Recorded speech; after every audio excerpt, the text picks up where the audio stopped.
நிறைவேறும். நம்பிக்கையோடு செய்யுங்க, கண்டிப்பாக நடக்கும்.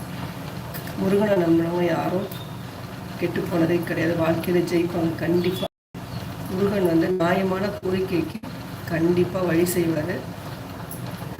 இன்னைக்கு சாயங்காலம் போய் எல்லாரும் முருகன் வழிபாடு பண்ணுங்க. எல்லாரும் இந்த காலகட்டத்துக்கு ஆன்மீகமாக இருப்பாங்களாங்கிறது சொல்ல முடியாது. இருக்கிறவங்களுக்கு அது யூஸ் ஆகட்டும். கடவுள் இல்லாமல் இந்த காலத்துலலாம் வாழ முடியாதுங்க. தெய்வத்தோட அனுகிரகம் கண்டிப்பாக வேணும். காசு பணம் இருந்தால் மட்டும் போகாது, தெய்வ கடாக்ஷன் இருக்கணும். நம்ம உண்மையான பக்திக்கு கண்டிப்பாக பலன் கிடைக்கும். நான் அதை உறுதியாக நம்புவேன்.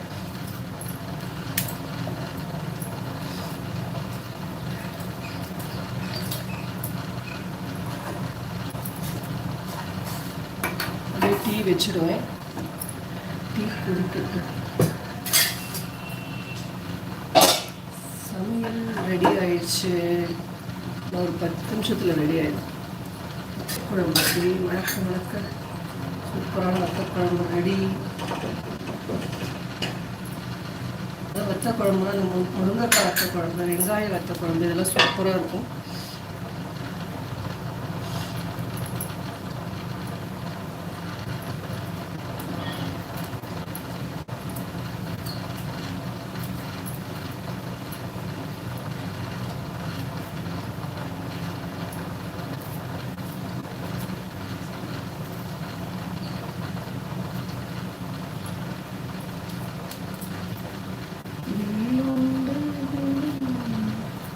அடி மீது அடி வைத்து அழகான நடை வைத்து விளையாட ஓடி வா முருகா,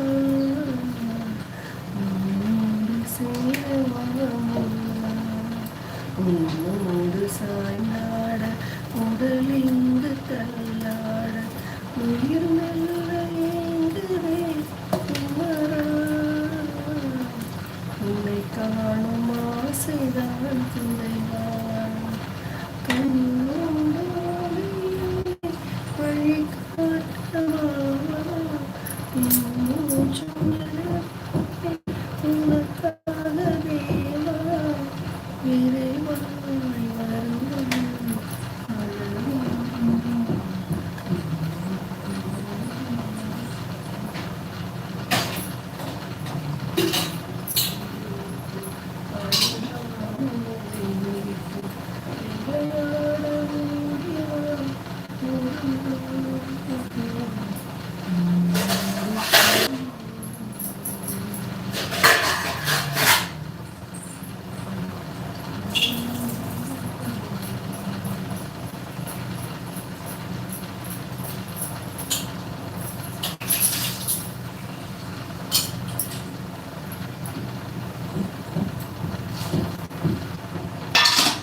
என்னன்னா அரிசி மாவு கொஞ்சம் விட்டுருக்கேங்க. கொஞ்சம் வத்தக்குழம்பு கெட்டியாக இருந்தாலும் நல்லாயிருக்கும். கொஞ்சம் தண்ணியாக இருக்கிற மாதிரி இருந்ததுன்னா அரிசி மாவு கரைச்சி விட்டுட்டிங்கன்னா சரியாயிடும்.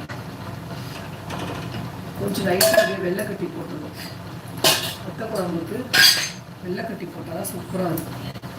அதனால் அதுக்கு பதிலாக நான் நாட்டு சர்க்கரை லைட்டாக போட்டு விட்டுறேன். வத்தக்குழம்புனாலே லைட்டாக இந்த வெல்லம் சேர்த்தா தான் அது டேஸ்ட்டு.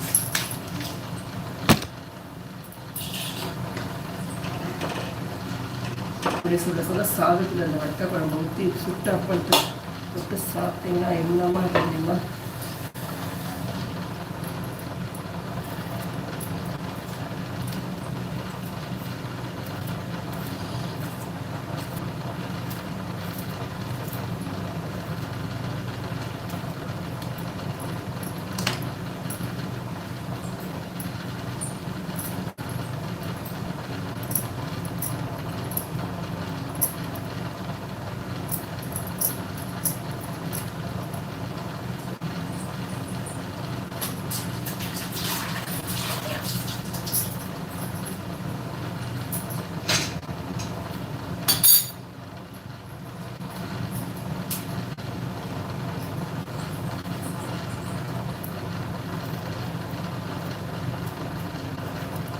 டீ ஆனது கொதிச்சு கொண்டு இருக்கிறது.